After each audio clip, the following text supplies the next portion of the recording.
Calf. Sorry it's been so long. School's been wearing me out, work has been wearing me out, the Southern Literary Festival and planning for that has been wearing me out, people have been wearing me out. Just have been really, really worn out. I'm going to try to get better this weekend in all aspects and areas of my life. I tried to give you a call earlier, but you didn't pick up. You're probably doing more important things like trying to win over arms and make a life for yourself that I can live vicariously through. So I appreciate it, and I don't blame you at all for not picking up the phone, except a little bit in my heart. Sorry about the bad lighting.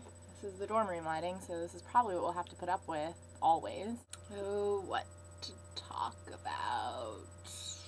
I might just go on a rant for a little while about how much I hate poorly written things. I hate them. I understand that some people can't write, and that's fine. And that's why I work at the writing studio, so that I can help people fix their papers and make their writing better and learn, the basic steps that it takes to be a good writer. And that's fine, because I understand that some people are more inclined to do things that I cannot do, like math and science and people skills and things of that nature.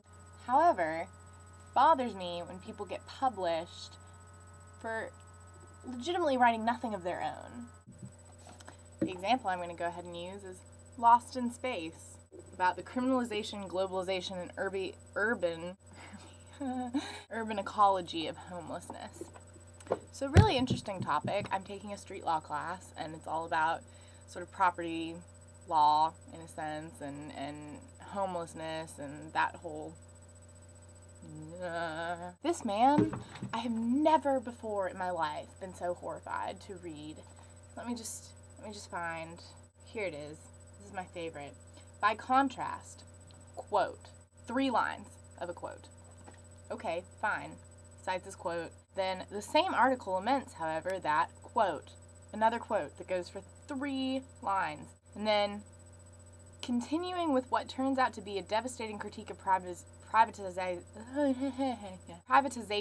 the author opines, good word, Randall Amster, block quote.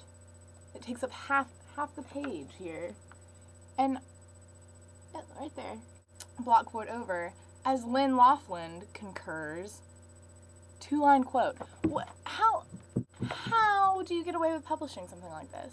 This person on the front writes, a beautiful incendiary book, a book that burns with outrage, erudition, and human engagement, and one of the very best analyses of contemporary spatial control that I have seen. He has not seen many analyses of contemporary spatial control, because this is literally the worst book I've ever read in my entire life. I just go through, I'm putting this on the internet, I don't even care. I go through and I read the block quotes, and then I write the journal for that week. How does something like this get published? And my teacher will stand up there, and I love this teacher, but he stands up there and he's like, Amster says, and I get so perturbed because Amster did not say anything. Amster says nothing of his own. This is all quotes. In the writing studio, when people come in and they have like a 6-page paper and they use 1 block quote, and I typically go, do you really need to make a block quote? Because that's taking up, a good 6 to 7 lines in your paper. I think you'd be better off paraphrasing it at the most, or just come up with something of your own and use like part of his quote. Make a connection. This guy wrote a book. He compiled a book of quotes, and I have to read it. I have to just read like a string of quotes from other people. It's the worst. So anyway, I'm just really mad about it. There's other things going on in my life too, and they probably contribute to me being so perturbed about this book, but So yeah, that's what's upsetting Kayleigh today. That's all I really have to talk about. It's just been on my mind. It's super important, I know. Anyway, but at least it's a vlog. Can't say I didn't try. Love you. Bye.